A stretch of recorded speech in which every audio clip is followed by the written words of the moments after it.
Hi.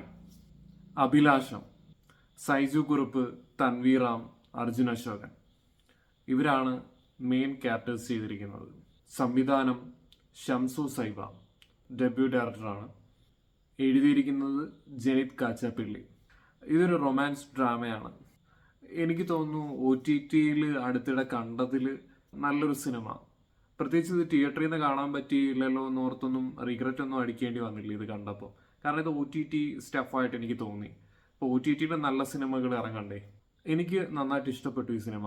ഈ നൊസ്റ്റാൾജിയൊക്കെ ഇഷ്ടപ്പെടുന്നവർക്ക് ഇത് നന്നായിട്ട് വർക്കാവുമെന്ന് എനിക്ക് തോന്നുന്നു. കാരണം ഇതിലെ പ്രസന്റ് സീൻസിനെക്കാട്ടി കൂടുതൽ ഫ്ലാഷ് ബാക്ക് സീൻസ് ആണ് എനിക്ക് കൂടുതൽ ഇഷ്ടമായത്. ഈ സൈജു കുറുപ്പിന്റെ ക്യാരക്ടർ ആണെങ്കിലും തൻവീർ റാമിന്റെ ആണെങ്കിലും ഇവരുടെ ഫ്ലാഷ് ബാക്ക് പോർഷൻസിൽ ചെറുപ്പകാലം ചെയ്തിരിക്കുന്ന കുറച്ച് പിള്ളേരുണ്ട്. ഭയങ്കര രസമായിട്ടാണ് അവർ ചെയ്തിരിക്കുന്നത്.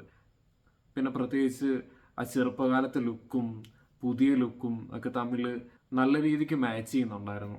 ഹെയർ സ്റ്റൈൽ ആണെങ്കിലും ലുക്കാണെങ്കിലും എല്ലാം മാച്ച് ചെയ്യുന്ന രീതിയിലാണ് ചെയ്തിരിക്കുന്നത്. എനിക്കിതിൽ ഏറ്റവും ഇഷ്ടപ്പെട്ട സീൻ എന്ന് പറയുന്നത് ഫ്ലാഷ് ബാക്ക് പോർഷനിലെ ഒരു പ്രപ്പോസൽ സീനാണ്. ഭയങ്കര രസമുണ്ട്. അടുത്ത് കണ്ടതിൽ ഏറ്റവും നല്ലൊരു സീനായിട്ട് തോന്നി.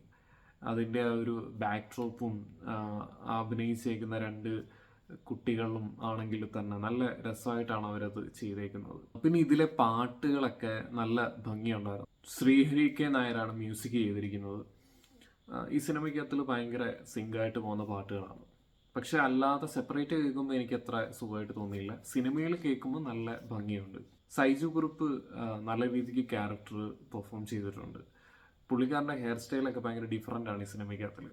നേരത്തെ കണ്ട സിനിമകളെ പോലൊന്നും അല്ല, കുറച്ച് ഡിഫറൻ്റ് ആണ് ഇതിനകത്തിൽ. പിന്നെ നായികയായിട്ട് ചെയ്തിരിക്കുന്ന തൻവീറാം ഡീസൻ്റായിട്ട് ചെയ്തിട്ടുണ്ട്. അതുപോലെ തന്നെ അർജുൻ അശോകനും കുഴപ്പമില്ലാതെ തന്നെ ചെയ്തിട്ടുണ്ട്.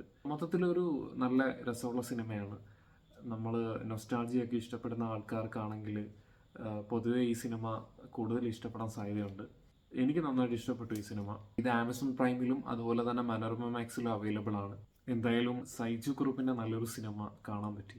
എന്തുകൊണ്ടാണെന്നറിയില്ല, ഇത് തിയേറ്ററിൽ ഇറങ്ങിയപ്പോൾ അധികം ആരും അറിഞ്ഞില്ല ഇങ്ങനൊരു പടം. OTT-യിൽ വരുമ്പോഴാണ് ആക്ച്വലി ഇങ്ങനെയുള്ള കുറച്ച് സിനിമകൾ ശ്രദ്ധിക്കപ്പെടുന്നത്.